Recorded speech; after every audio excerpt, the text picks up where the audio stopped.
Indians outfielder Nick Swisher joins us after a successful run with Fox, and Fox won this fall. Nick, good morning to you. Oh, yo, what's up, y'all? Swish! What's going down? Hey, man, before we dive into everything, your former colleague, Gabe Kapler, talking about being the farm director with the Dodgers. That surprised you?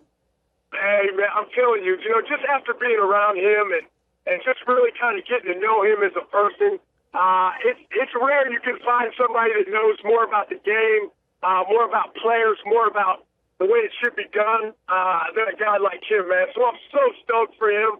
I know this is something that he's really working his way towards, and congrats to him, and I got to call it for sure.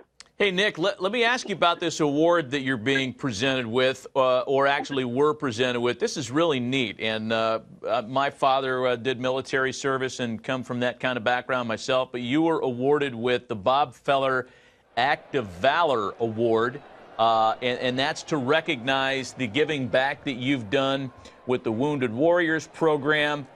You've worked on Operation Homefront as well. Talk about the honor and what it means to you. I mean, the military is something I take a lot of pride in. I think that, people need to know these men and women weren't out there fighting for what we have here.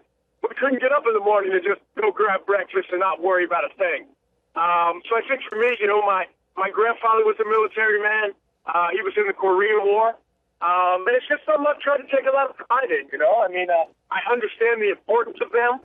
And I think for me, I try to do my best to acknowledge them and to let them know, hey, we are thinking about you, and we know how special you men and women are.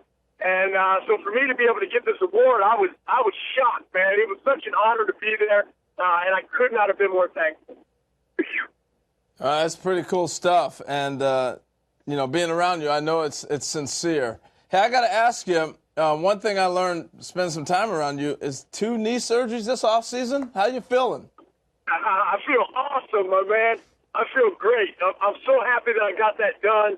Kind of looking back on it, it might have been a little better to get it done a little earlier, just so maybe I could have been with the squad when we were making that run in September. Excuse me. So for me, man, this is a challenge, and I'm always up for a good challenge.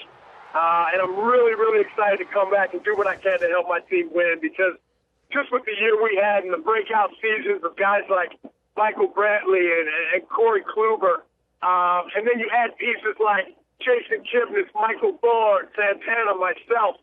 The sky's the limit for this squad. We just need to just have that one great year just to see what we're really capable of doing.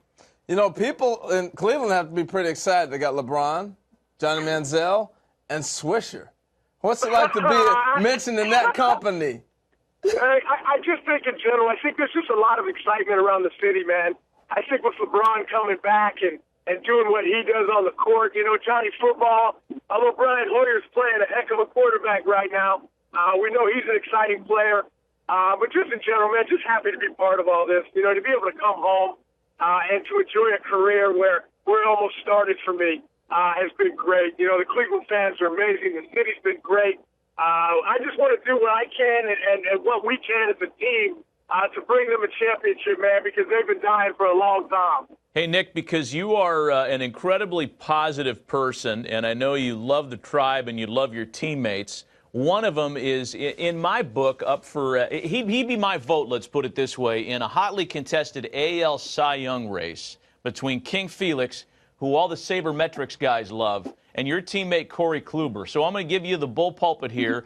Argue on behalf of Corey Kluber and why he should win the AL Cy Young Award. I don't think I really even need to argue. I think the numbers speak for themselves. Obviously, we know a lot of these, big awards are based on big names and things like that. But I think for a guy like Corey Kluber, who does his work extremely quietly, goes out, gets it done each and every day. In my mind, he's very deserving of this award. Not only would it be amazing for him, it would be amazing for our organization. He's done such a good job. He's such a tireless worker, works his tail off, man. And to see him have the success he's had, it's been so much fun to watch. And it's a lot of fun to watch when you're on his team, I can promise you that. Hey, let me ask you another good news coming out of Cleveland. Terry Francona re-up for another couple of years. What's that mean for the organization? I think it's just great, man. I think it's awesome. I think that was a huge turning point for me, bringing over a guy like Tito. You know he's going to win. His record and his awards and accolades speak for themselves. So I think for me, man, just to be able to have a manager like that, as for the rest of the guys, he's an amazing man. And to be able to have him on our side is definitely a plus for us moving in the right direction. And if it was up to me, man, just give that guy a 100-year contract, man, because, you know, he's the man that you want to have leading your ship, and we're happy to have him. Hey, Nick, we don't know. I've never met you before in person, but every time I hear you, you're incredibly positive. Have you ever had a bad day? Like, have you ever walked into Starbucks with the red aspirin bottle and just been like, just fired up? No, you know, man, I've just been very fortunate in my life. You know, I'm just one of those guys that I love what I do. And to be able to do what I do is there's not a lot of people that get that opportunity. So for me, I don't take that stuff for granted. I feel like I have the most beautiful wife on the planet, the most beautiful daughter, a great job. I just don't see where my frown would come from. I just don't see where it would be. It's such a refreshing perspective, and I know you enjoy playing as much as you enjoy the off season. I'm told we have footage of you at Ohio State. What were you honored at a Buckeyes game? Is that what we're told? This is pretty cool. Let's show this for the people. That was a couple years ago. Okay.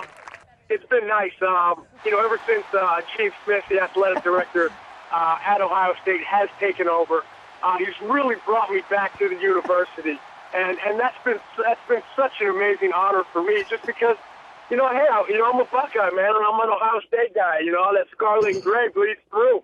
So to be able to be part of that, I could not be more blessed, man. It's been so much fun. And you know me, guys, I'm always down for a good time.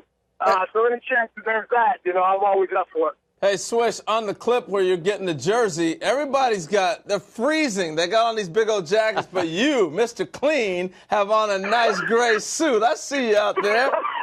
Hey, man, I got to dress sharp, man. I got to try and look the part. But, hey, it's a good thing that I have a wife that knows what's going down because my style's not so good. Nick, thanks for the phone call this morning. We really appreciate the time. Hey, will you be ready to go for spring training? You healthy? You ready? Oh yes, sir, baby. I'm on my way, man. I'm super, super excited. We'll see you in Phoenix in a couple of months. Until then, in the Phoenix area, that is. Until then, enjoy the rest of the offseason, Nick. Thanks again for the phone call. Dude, you guys are the jam. You guys have a great rest of your day. I'll talk to you soon. Thanks, man. Nick Swisher joining us on Hot Stove this morning.